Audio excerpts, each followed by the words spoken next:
Hey, what's up guys? My name is Moda and welcome back to the Mining Stacker YouTube channel. Today's video, we're going to talk about how this institutional bull run is just continuing to accelerate, continuing to expand. I know a lot of people are doom and gloom right now. Bear market or bull market's over. We're going into the bear market. Nothing's going to go up, yada, yada, yada. We're going to look at all the things that kind of are saying otherwise and what things are going up, right? So Bitcoin, we definitely have seen has been doing well. A lot of the alts have been suffering. But when we look at the institutional front and their rails, those things have been accelerating and they're probably going to continue, right? So we're going to talk about those things. We're going to talk about the negative aspect of that as well and why realistically I think all of this that we're bullish on currently for this cycle is also going to be the reason we are going to have a bear market come 2026 or 2027, right? So we'll talk about it. We'll give our thoughts, talk about everything going on because there has been a ton, okay? If that sounds good, guys, stay tuned. Let's get right to this thing. So things are just continuing to accelerate on the institutional bull run. Okay, it's just getting crazy. We've been talking about it. We've made videos regarding it, and it's just still continuing, right? It's basically almost a daily thing where this new private company is going to have a Bitcoin treasury, a Bitcoin reserve, and is just continuing to accelerate, right? We've seen a lot of the big ones that are led by a lot of people who are in our space, but one trend that's probably not going to work out too well are all these kind of random companies that are just using it to kind of like kickstart their stock, right? Because we've seen it in the past. We've seen some that they announce they're going to do a treasury or some form of reserve, or they're going to raise money to buy Bitcoin, etc., etc., and they're seeing an increase in their stock price, right? That was kind of a novelty thing in the beginning. Now there's just so many of them, that effect is kind of wearing off, and the ones who aren't truly into it for the long term probably going to suffer down the road, right? We'll give our thoughts on that later on, but let's continue down. So we can see the amount of entities has increased. It's up to 143. And again, the striking number when we look at this is just the percentage of the 21 million that are controlled by these entities, right? It's damn near 16%, right? Which is just continuing to go up. Sailor, MicroStrategy continues to buy. All these public companies continuing to buy, and there's only going to be more that are coming down the road, right? So it's been crazy. So it's up to, I think they have 143 entities listed here as far as like treasury companies. It's up to just alone 140. Right? And that's just like public companies, private companies. You can add another 40, and then you can just, again, it's just going to continue. It's just going at such a rapid pace. Like initially I was like tweeting about him every time there was an announcement, but it got to the point where it was just like multiple retweets per freaking day, right? It's just getting out of control, and it's just going to continue to accelerate. So yes, although a lot of altcoins are struggling. Like we mentioned, Bitcoin is continuing to do well. It's these institutional fronts that are going, these institutional rails, these institutional products, whether it's ETFs or now it's going to be probably IPO season. We've seen it, right? We're looking at this crazy, crazy run up with Circle, which did finally start going down. It did peak at damn near $300. Okay, this thing opened up at like 60 bucks.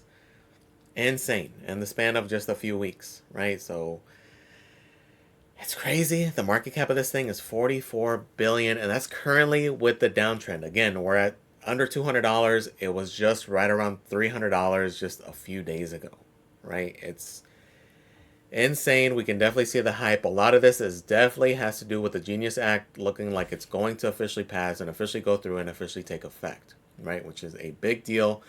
We've seen it with Tether. These stablecoin companies are huge profit makers, and this is why it's going to continue to be a thing.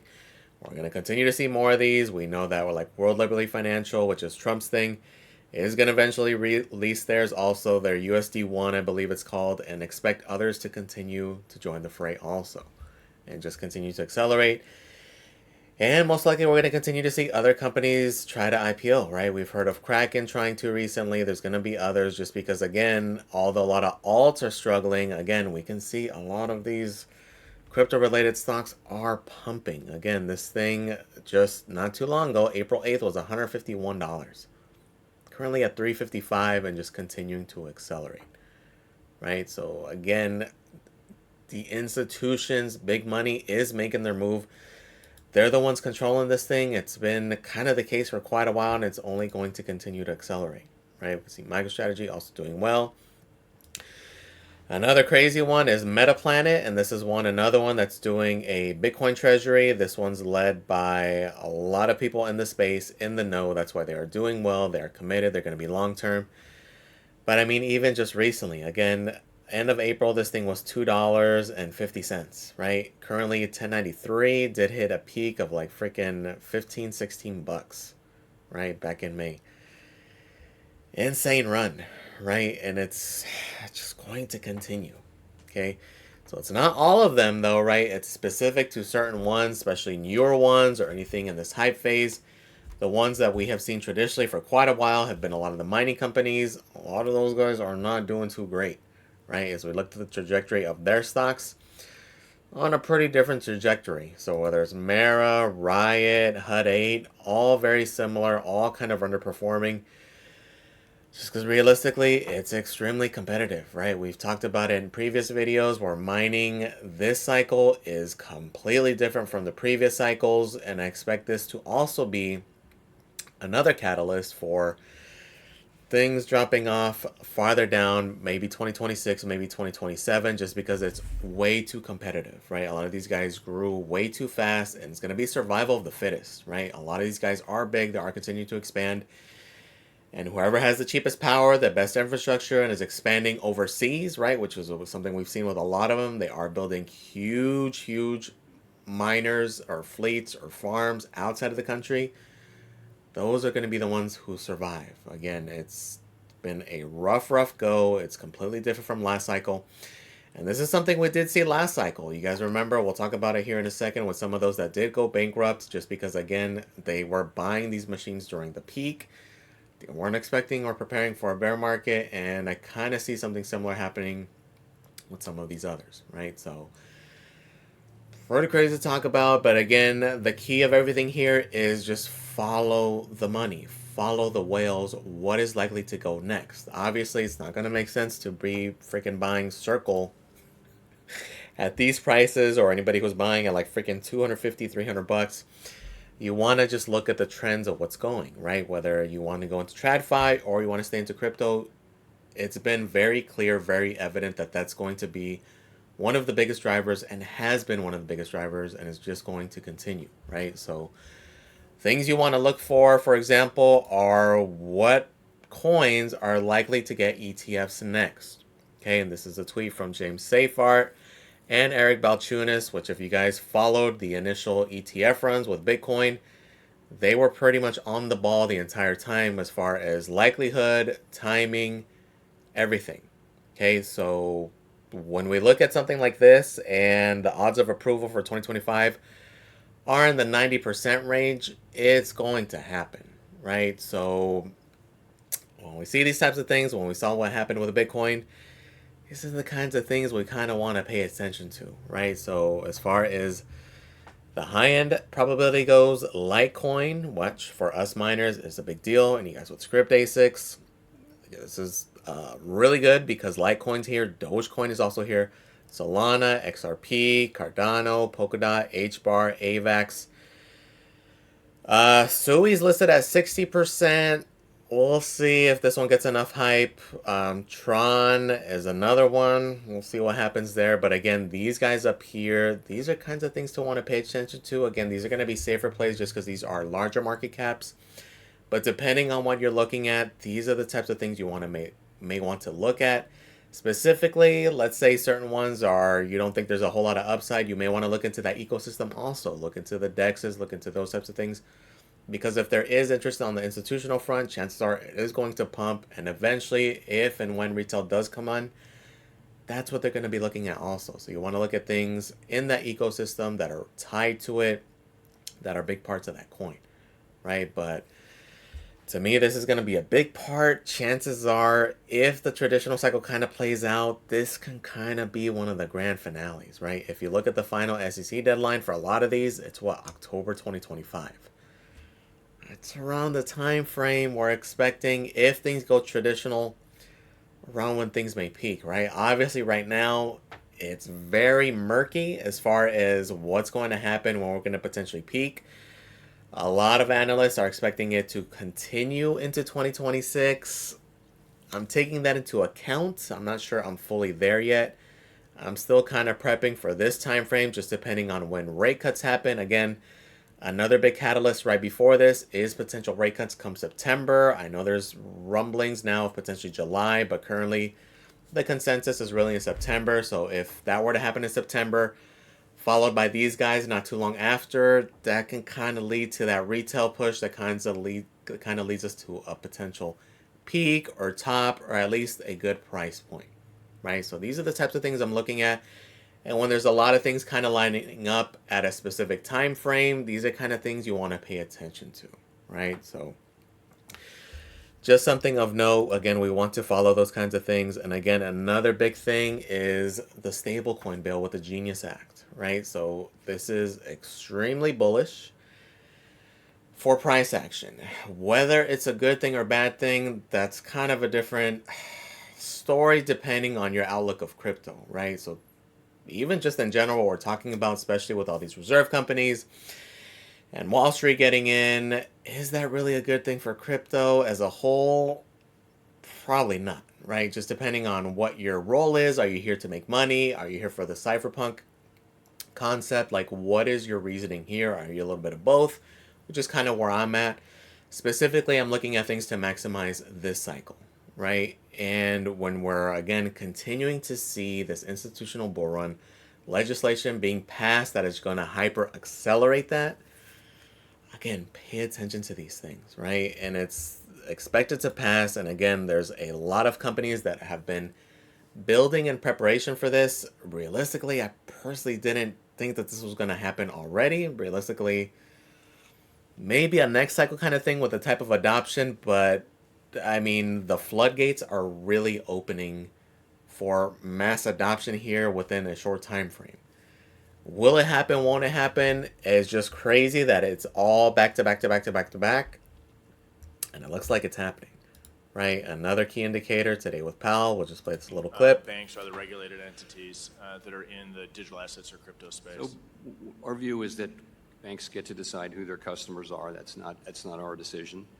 And so banks are free to provide banking services to the crypto industry, to crypto companies. And banks are also free to conduct crypto activities as long as they do so in a way that is, protective of safety and soundness. Thank you very much. Let me shift gears because I want to. So essentially just confirming that they're free, and then if this Genius Act passes, which it looks like it's going to be a done deal, again, more bullishness because a lot of companies have been building this whole time, right? Including, watch this clip. This is a 2-minute clip, but I think it's worth watching. Solana actually posted this clip. We know their ties with Visa. This is going to be specific to Visa. This is Visa's CEO, by the way. We know that they have been building for years, kind of in preparation for this, as MasterCard has as well. Citibank, we know a lot of these banks are probably going to release their own stablecoins also. And it's not something that they're just starting now. A lot of these guys behind the scenes, and they've talked about it, right? A lot of these guys have partnerships as well, and we've seen like experimentation. Visa being on the Solana side, MasterCard being more on ETH, MetaMask with their integrations there. Let's watch this clip because this will give you a good idea of kind of what to expect here. We've been embracing and building for years, preparing for this moment. The Genius Act has now passed the Senate, as you know, and is expected to pass the House. I think that'll give regulatory clarity to stablecoins. And we've been embracing stablecoins. We've been enabling people to issue Visa credentials on top of stablecoins. We've been modernizing our own settlement infrastructure with stablecoins. And we have a whole host of innovations that we plan to deploy around the world embracing stablecoins. Do you believe then stablecoins are going to be a significant way that people transact in the future? Hey, David. We think there's product market fit for stablecoins in 3 areas. The first is the capital markets use case, and you've seen that with crypto trading, and that's true globally, here in the U.S. and around the world.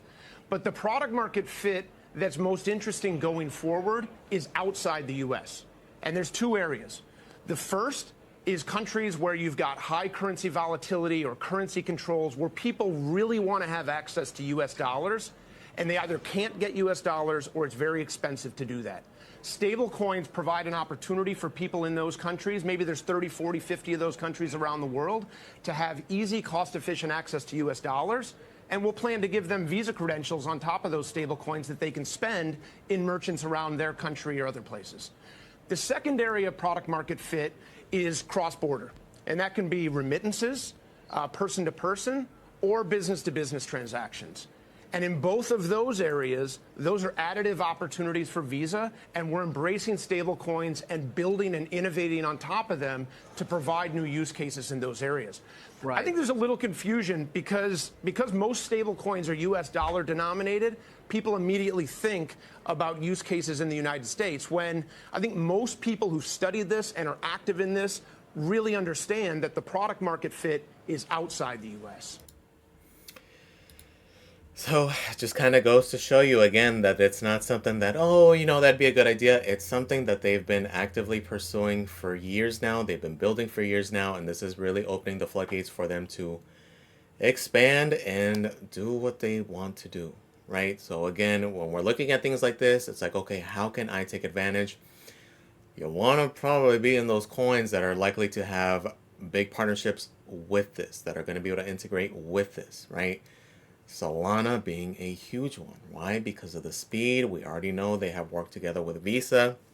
Sure, it's been a long-term partnership. And it's just accelerating, right? So as soon as this thing passes, expect more adoption, more use case, being able to purchase many things now with your stable coins. Like, there's going to be a lot of things here, right? The rails and the floodgates are really going to open up for a lot of these things, right? So again, depending on what you're looking at, this can be a good thing, this can be a bad thing. As far as adoption goes and retail goes and number go up goes, it's a very good thing, right? So definitely want to keep your eyes open with a lot of these things, because again, it's going to continue to happen. So like we were kind of talking about though, although all this stuff is extremely bullish, the institutional bull run is definitely full steam ahead. It's going to continue. It's going to accelerate, especially into those coins. The downfall is that it's very likely that this is also going to be the downfall and probably causing the cascading effect of the bear market sometime in 26, 27.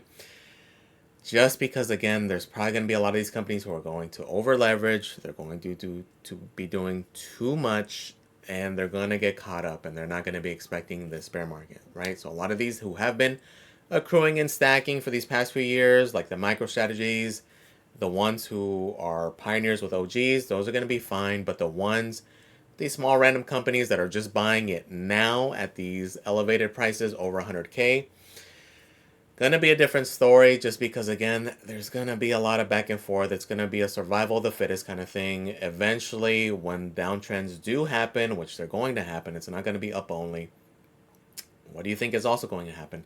A lot of these whales are gonna come into play and make sure they screw a lot of these, especially the ones that don't know what they're doing, these companies over, right? By dumping the price, doing what they gotta do, and scaring the crap out of them to the point where they're selling, they're dumping, and it's just going to be a cascading effect essentially sometime 2026, 2027. So with Bitcoin, I definitely see it being a possibility, especially because of the amount of random companies. The one that is going to be extremely risky and it's going to further accelerate, and as a matter of fact, these might be the ones who start the whole thing, are these like altcoin treasury companies.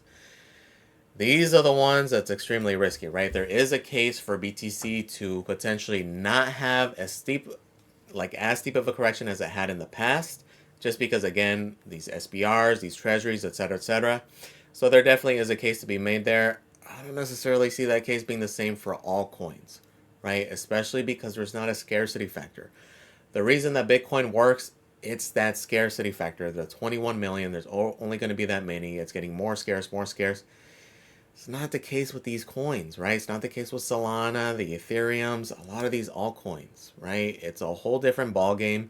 They're trying to implement a similar strategy. And again, this is something that works if you're starting this treasury company, this reserve, in the beginning of a potential bear market and holding all the way through to the bull.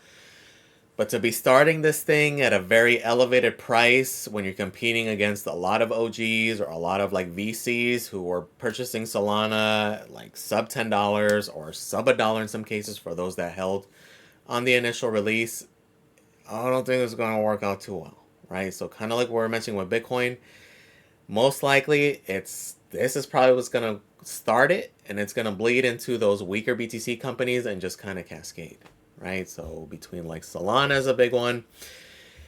We've seen also strategies and expect other ones to pop up, right? I was reading an article on X about a company looking into like a SPX 6900 treasury, which is a meme coin, which is crazy and expect it to happen, right? Especially as stuff gets more crazy and bullish these next 6 months, we're going to see more things like that also, right? And again, it's not something that's unprecedented, like, oh man, all these companies are too big to fail.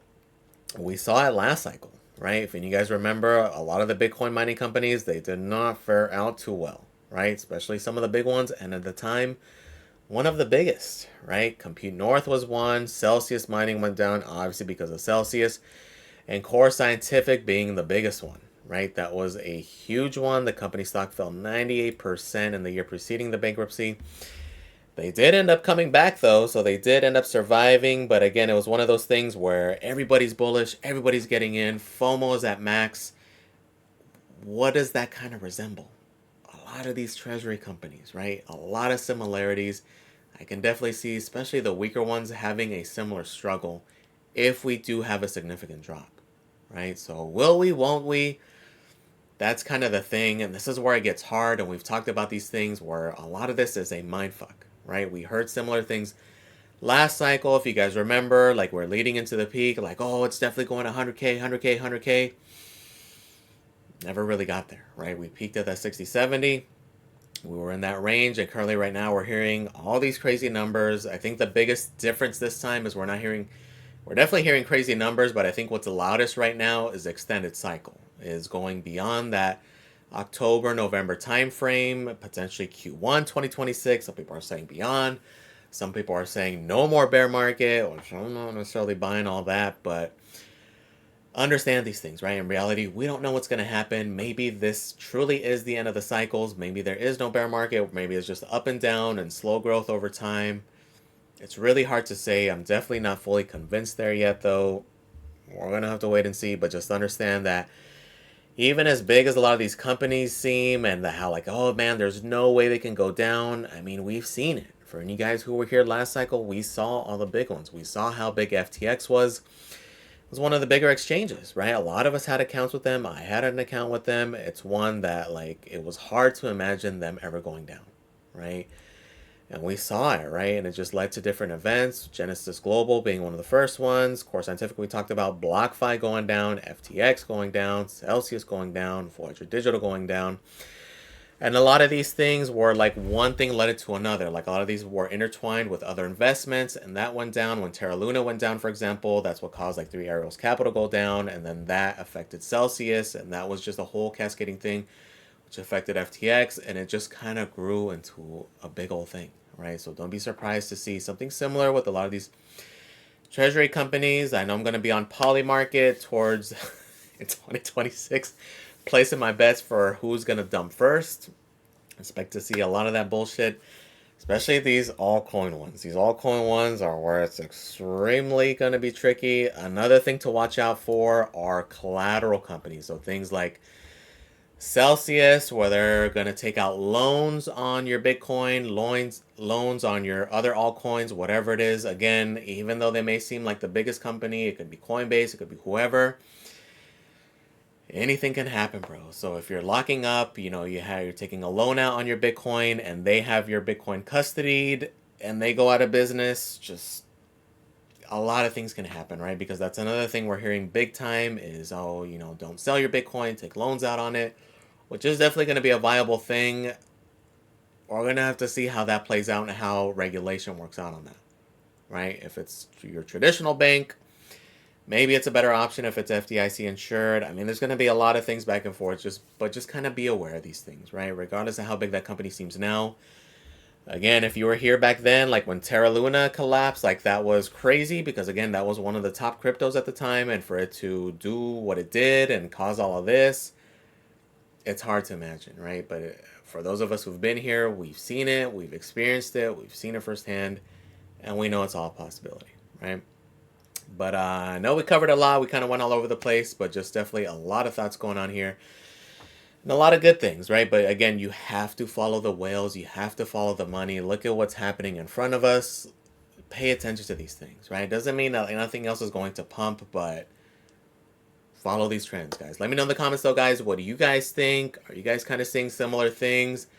What do you guys think about all these treasury companies, especially these randos, right? Do you guys see something similar happening, or let me know. Let me know in the comments, guys. Please comment, like, and subscribe, guys. Thank you for watching. I really do appreciate it, and I am out.